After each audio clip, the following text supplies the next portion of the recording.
حمزة بيه. يا باشا، ايه الدنيا؟ الحمد لله. التنمر ده يعني الشخص اللي بيتنمر عليك ده بيبقى 100% هو هرم منك، والعيوب بيبقى عامة بيبقى في أكتر واحد في عيوب شخص مش كويس المتنمر ده. إنسانيا يعني ما ينفعش تنمر على حد. بص، بعد الفترة التنمر دي عديت بيها، بس ما كنتش بحس ان في حد بيتنمر عليا، أنا كنت بحس انهم بيحبطوني. في العموم بقى التنمر يعني حاجة المفروض معلومة تبقى حاجة مش موجودة خالص، عشان الحاجة دي بتبقى بجد يعني حاجة وحشة جدا، ممكن تأذي الشخص اللي قدامه، ممكن تخليه معرفش ينام أصلا من كتر أو التنمر. كلام صح، ناس كتير تسمع من المشاكل دي. كتر ما هو يعني اتأذى في حياته مم. بالتنمر والتريقة وقلة الأدب عليه، ممكن يفضل على أصلا عنده عقدة في حياته وما يعرفش ينام. أنت إيه رأيك بقى في الموضوع ده؟ والله أي حد بيتنمر بلاش متنمرش على أي حد، مش لازم ده حتى. يا عم أقولها لك حتى بهزار، متنمرش عليه بهزار. قابل أو ما قابلش، حتى من جواه كده هو قابل، ماشي. ما تهزرش برضه معاه بالتنمر كده، أنت فاهم؟ ما تهزرش مع حد يا اسطى بالتنمر إنك أنت تحبطه قدام حد. لو هو عزيز عليك جامد هو هيتنمر عليه مهما كانت إيه. أقول لك يا حمزة، هو صح. عدد فترة التنمر حد اتنمر عليك قبل كده؟ يوه كتير لا، كتير إيه كتير السبب؟ كتير. احكي لنا موقف من يوم مثلا. قبل كده كنت في المدرسة، أنا صغير في ابتدائي. وأنا صغير أنا لما بتكلم بسرعة فتلاقي الكلام وقع مني وبدأ فتح في الكلام.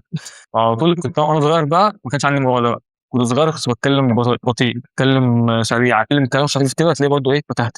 أيوة فاهم. كانوا إيه يقعدوا مثلا مثلا أقول لهم عايز مثلا شيبسي، مثلا تحت في كلمة شيبسي دي بقى يتريقوا عليا. أنت عم تتكلم عادي أو بس يعني لا تجمع ويكس. والله بجد الحاجات دي.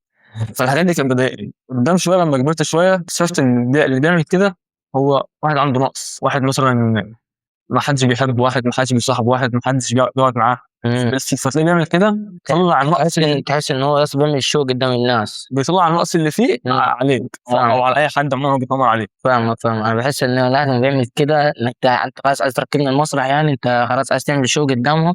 بالظبط. لما يتريق عليك كان ليه؟ طب انت استفدت بايه؟ طيب مش استفدت باي حاجه. لو في ضحك وهزار والكلام ده كله برضه ما استفدتش باي حاجه. ده شوف انت كده هتقل في نظرهم. لو انا ما ردتش عليك بتنمر عليك، طالما ما ردتش عليك كانت قلت في نظرهم وانت قلت في نظرهم. انت لازم اي حد بيتنمر عليك ايا كان بقى يعني ايا كان نوع التنمر لازم تقف عند حد، ما تخليش حد يتنمر عليك ايا كان مين. اقول لك ايه، يا صاحبي تيجي نلعب كوره؟ يلا بينا يا عم. يا اسطى الريحه دي يا اسطى، هتنضف يا عم شويه يا عم. غير التيشيرت ده وحط لك اي بادز بلاش ولا اي هغير عامله مراوح مش مشكله العبها. لا فين كده؟ لا في الريحه دي انا. يا عم ريحه ايه يا عم؟ بقول لك في ريحه يا اسطى. فيروش يعني مش كده جامد يعني تكون مضحك. الضحك يا عم انا همشي يا عم فكك من همشي. طب هات ماما طيب دي بتاعتك دي تاخد. طيب تعالى خلاص ريحتك حلوه والله. عايزين نشوف حل للتنمر ده. لازم تحب ان انا ايه بتريق على ده وبتريق على ده وبتريق على ده. مش كده والله يا صاحبي، والله العظيم ما كده. انت عشان تكبر في نظر التاني مش لازم تتنمر على واحد انت شايفه مش كويس، شايف انه فيه عيب عشان تتنمر عليه. اديله نصيحه، قول له اي كلمه حلوه، ما تتنمرش على حد. مش لازم يا عم يكون مريض واقول لك انت ما تتنمرش عليه، لا حتى لو مش مريض، لو في عيب صغير وتنمرت عليه برضه غلط. كبر فيه، لو صغرته هو هيكبر في نظر الناس، انت هتصغر في نظر الناس. تستفاد ايه من التنمر يعني؟ انت في يقول دماغك لك بيستفاد الشو بقات والمنظر. لا هو ذات نفسه هو مثلا قاعد مع واحد بس لوحده بتتنمر عليه، انت برضه بتستفاد ايه؟ انت بتستفاد ايه لما انت بتتنمر على حد؟ إيه اللي بيحصل جواك كده؟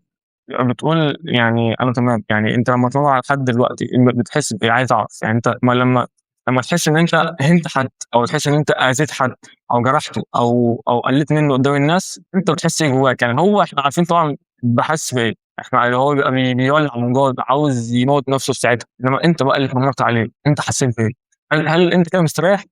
تعيش معانا بقى. انت كده مريض نفسي عايز تتعالج. طب انت يا استاذ حمزه اكتر موقف كنت تفتكره حد كان بيعمل عليك ويتعبك، ايه اكتر موقف؟ لا دلوقتي ما في يعني خلاص بقيت يعني كل المواقف اللي كان بتضايقني في الاول زمان نسيتها. دلوقتي المواقف بتحصل جديده بقى عادي. يا اما لو مثلا يعني حد مثلا يعني قبل كده حصل معايا الحوار ده قبل كده، قاعد مع ناس صحابي يعني عشان اللي حصل يعني فقلت اتكلمت بسرعه في كلمه كده وقعت مني فتحت فيها شويه فلقيته راح بيتريق عليا فرحت قعدت ساكت كده وبصيت له قلت له وبعدين قال لي وبعدين قلت له انت خلصت؟ قال لي مش فاهم. مش هستخلي ساكت لقى ان الناس كلها بصله وان انا بكلمه بهدوء وان انا ما بخش تحت فيه. كده في موقف محرج. حطيته في موقف اللي هو يا عم كمل، طب كمل. امم. ده يعني حاجه مالهاش لازمه، يعني ليه تستفاد ايه؟ يا أصل الريحة دي يا اسطى. بلاش تتنمر على حد. ما هيجي تم تدين تدان وهيجي اللي يتنمر عليك وهتزعل وهتحبط نفسك وهتنام على سريرك مش هتعرف تنام وتقول الكلام ده كله. كما تدين تدان. اقسم بالله الكلام ده بيحصل قدام عينيا. بص اقول احكي لك حاجه، احكي لك موقف بدون ذكر اسماء. واحد صاحبي عندنا في البلد ما بيحلش حد غير لما يسطا يشوفه بيعمل حاجه بيتنمر عليه وبيصوره بينزله على ستوري على الفيس وعلى الانستا وعلى الواتس. مفيش حد في البلد ما بيعملش معاه كده، بنكون اصحابنا. والله العظيم يا في مره العيال غفلوه وهو نايم في العربيه، راح نزلها، راح واحد ده اخدها وهو نزلها ايه ستوري على الفيس. انا كنت واخدها سكرين وبعتها له، قلت له شفت كم تنين تلقانه ولا لا؟ قال لي مفيش عمر، قال لي عمره ما حد يمسك عليها غلط. هو قال لي كده، قال لي عمره ما حد يمسك عليها غلط. والله العظيم من ساعتها بعت له الصوره دي. قال كذا واحد بعت له الصورة. قال لي مش انت بس الواحد، هو قال لي كله يا شاري يقول لي كم تنين ده بلاش اللي بتعمله في الناس والكلام ده كله. قلت له شفت بس سمعت كلامي الاول كان احسن. لو شغال تتنمر على خلق الله شغال تصورهم وتفضحهم هيجي يوم هيجي عليك وهتزعل. هو مثال للتنمر، هو حاجة وحشة، حاجة مش كويسة. زي تكسر نفس واحد مثلا هو عنده مشكلة في الكلام، واحد عنده مشكلة في السمع، واحد عنده مشكلة